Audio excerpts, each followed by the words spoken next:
The armies of the Medes and Persians conquered Babylon, and King Darius, ruler of a vast empire, set up his headquarters in the city. Darius organized his empire well. He chose 120 governors to rule the many regions and put 3 supervisors over the governors to make sure that they were loyal to the king. One of these 3 was Daniel. The king soon found that Daniel was so much better than all the others that he planned to put him in complete charge. The governors and other supervisors were determined that he should do no such thing. They were bitterly jealous of Daniel and decided to find some way of getting him into the king's bad books. But however hard they tried, they could not catch Daniel doing anything wrong.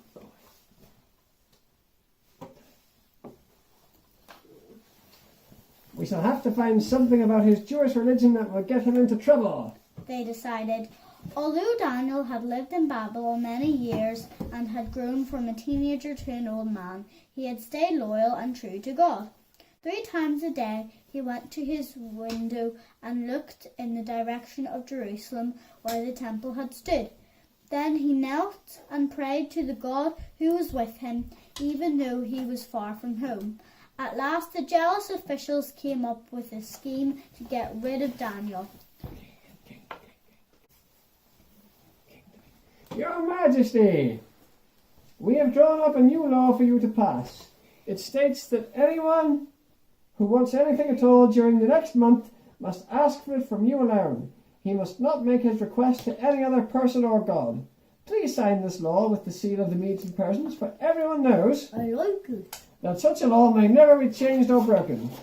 Anyone who disobeys your law may be thrown into the pit of lions. I like it.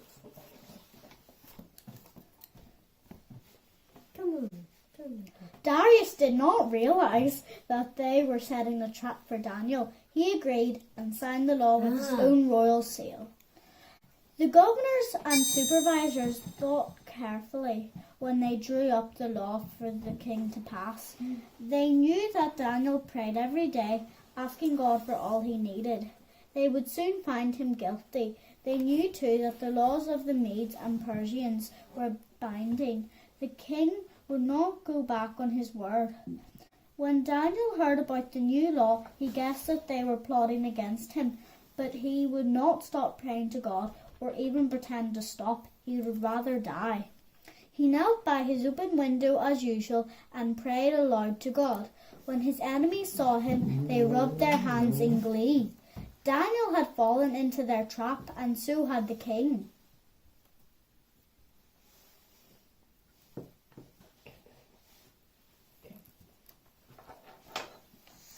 Your Majesty, They said to the king. do you remember the law you passed?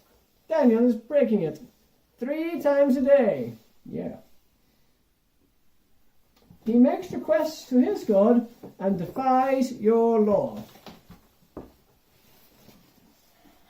Too late, Darius realized that he had been tricked into condemning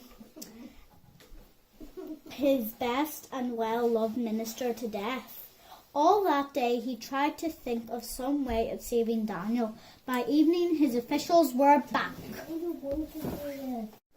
Your Majesty knows that the law of the Medes and Persians cannot be broken. They reminded him. The king knew that he was caught in their trap. Unwillingly, he gave orders for Daniel to be arrested and taken to the pit where hungry lions were kept to make short work of troublesome criminals. The king himself went with Daniel. You have been loyal to your God, Daniel. He said. I hope he keeps you safe. Daniel was dropped down a narrow opening into the pit where the lean lions paced restlessly up and down in their enclosure. Then a large stone was put over the top. The king returned to his palace with a heavy heart. He waved away to the servants who ran forward to serve him. No food! He said. No music. Then he went to bed. All night long he tossed and turned, unable to sleep. He knew that he had condemned to death a good man and honest man who had served him well. As soon as the first pale light of dawn crept in at the window of the royal bedroom, Darius sprang out of the bed. He could bear the suspense no longer.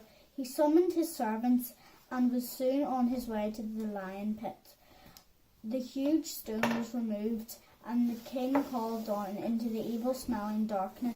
Daniel, servant of the living God, was your God able to save you from the lions? With a thrill of relief, he heard Daniel's voice echoing from within the pit. Your Majesty, God sent his angel to close the lions' mouths so that they would not hurt me. He did so because I am innocent and have done your Majesty no wrong. The king was overjoyed. Hurry, hurry! He ordered impatiently. Get ropes and pull Daniel out. They hauled Daniel up and looked at him hard. There was not even a scratch to be seen. The king's relief turned to anger against the men who had tricked him and tried to murder Daniel. Throw those wicked conspirators to the lions. He commanded, and his orders were quickly obeyed. This time the lions did not keep their mouths shut. Yum, yum, yum, yummy officials.